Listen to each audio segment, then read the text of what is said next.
Ever feel like life just keeps knocking you off track? Lost your sense of joy and don't know how to get it back?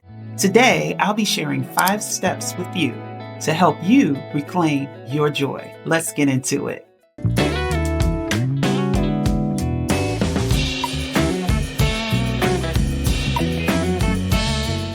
Before we dive into today's episode, I want to pause and share something with you. This podcast isn't performative. It's not just another show where someone sits behind a mic and lectures. For me, this is a calling. This is my calling. And I'm deeply invested in your transformation. I want us to get to know one another, to have conversations and communicate. I would love for you to drop your thoughts in the comments, any questions that you have for me, to drop those as well in the comments.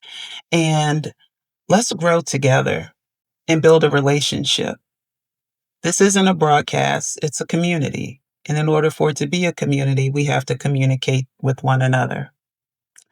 And I say this with humility that the tools and resources that I'll be sharing with you, they didn't come from theory alone. I have my own stories as well. And they came from my own resilience journey, from hard lessons I had to navigate and overcome myself.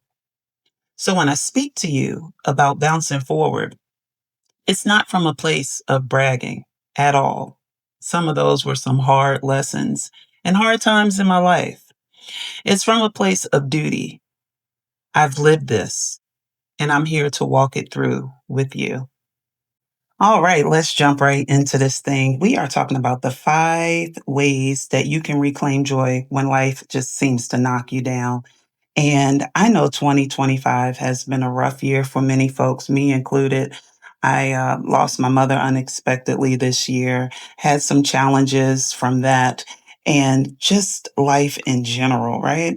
And one of the things that we tend to do when life knocks us down is we get a little off kilter, whether it's past trauma that's resurfacing, which was my case, or we just don't have the tools in our toolbox to address matters that are important.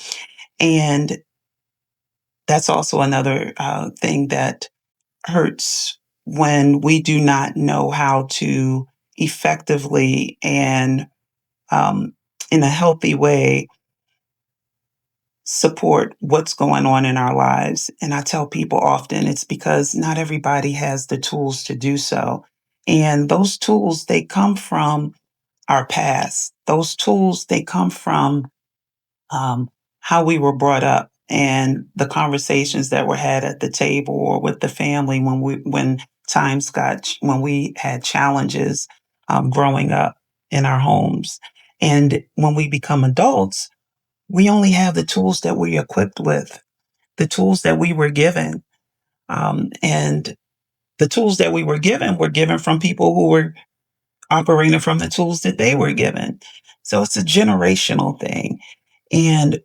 But what is important and most important is not only the tools that you were given, because not everybody has the same tools.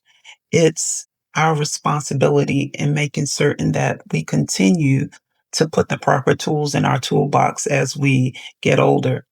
It doesn't just stop at adulthood.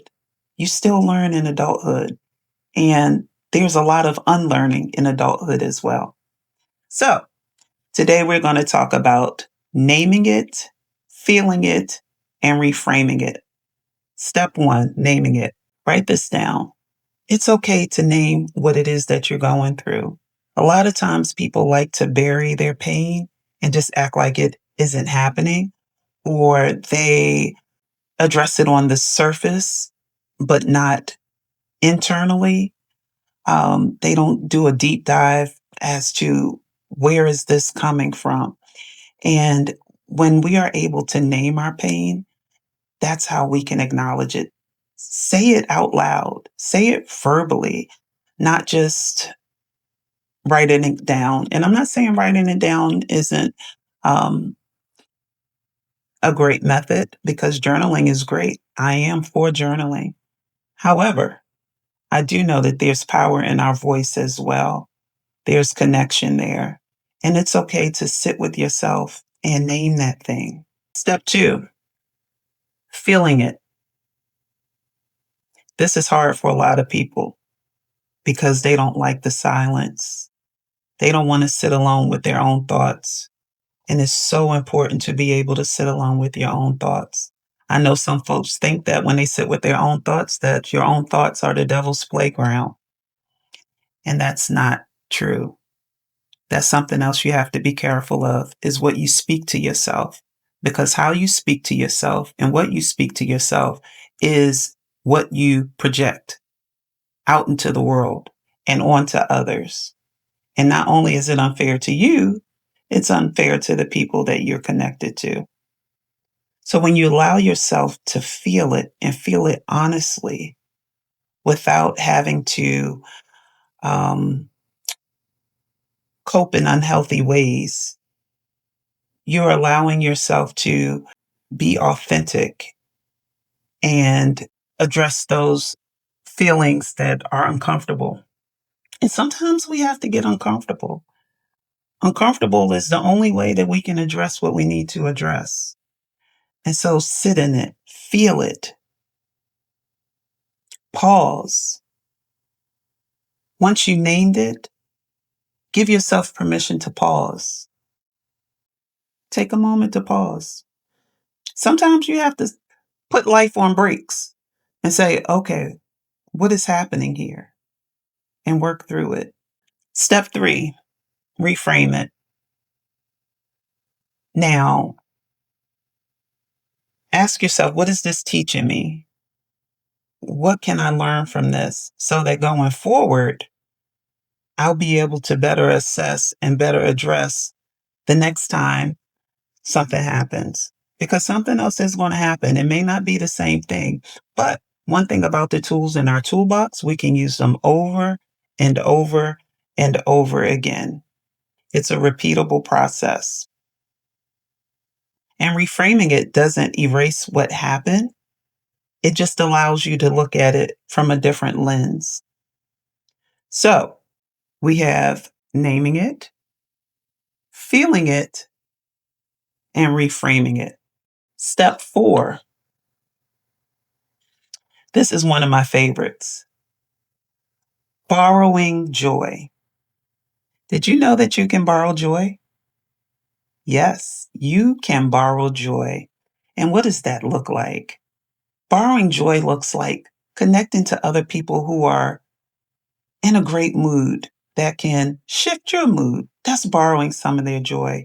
Turning on some of your favorite music, shifting the energy in the atmosphere, going out and taking a walk, going to your favorite park, reading your favorite book, doing something that just pauses life for a moment and allows you to find that joy.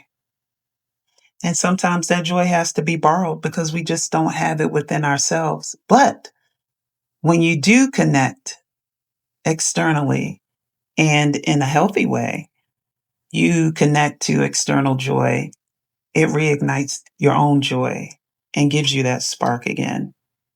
So we have naming it, feeling it, reframing it, and borrowing joy. Step five, set one positive intention and action. Finding your joy is also about taking forward action. This is a part of the SMART framework that we call reinforcing action, action with intention. And when you reinforce action with intention, that's what gives you transformational power, is that reinforcement. So continue to implement those strategies that you learned, whether it's naming it, feeling it, reframing it, borrowing external joy until you get your own joy back. All of these are parts of growing your own inner compass and helping you achieve finding joy again when life knocks you down. And the other thing, remember that It's only a moment. We get so stuck in what it is that we're going through in that moment that that moment becomes everything. And that moment just overshadows all of the great things that are going on in life. These moments are just temporary clouds. The sun will come back out, the sun will shine again. It's like I posted this the other day when I was heading back from a trip to Atlanta.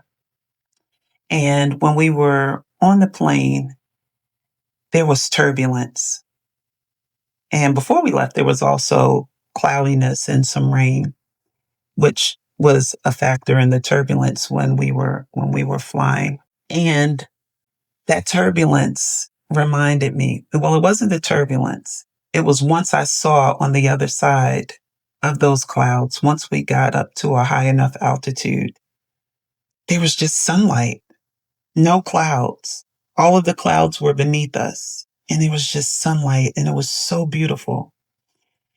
And in that moment, I had an appreciation for how that transitioned to what we go through in life.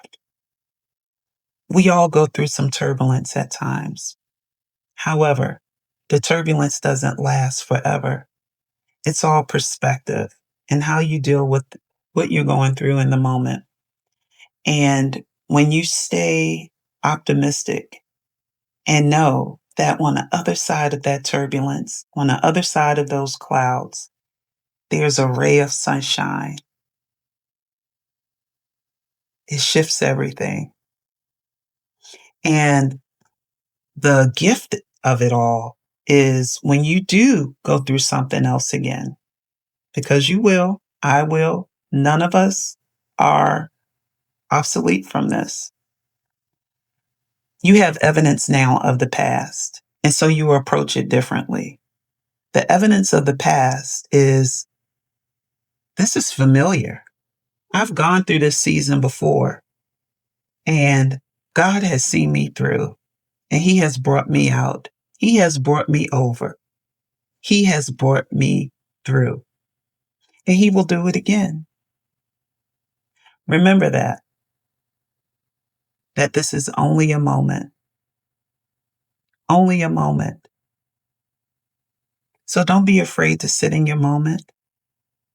It's the only thing that will allow you to feel the fullness of it and make a decision to either sulk in it or find your joy. And it is my hope today that you decide to find your joy. So, wrapping up, when life knocks you down, here are the 5 steps: name it, feel it, reframe it, borrow joy, and then set positive intention.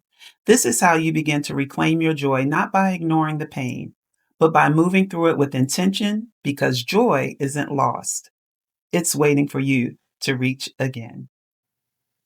If this message resonated with you, which I hope it did, please share it with someone else who may be in a season where they are going through their own personal pain. And also, please hit subscribe so that you do not miss any of our future episodes on the smarter resilience. In this program, we are built on resilience in a smart way. Thank you for joining us.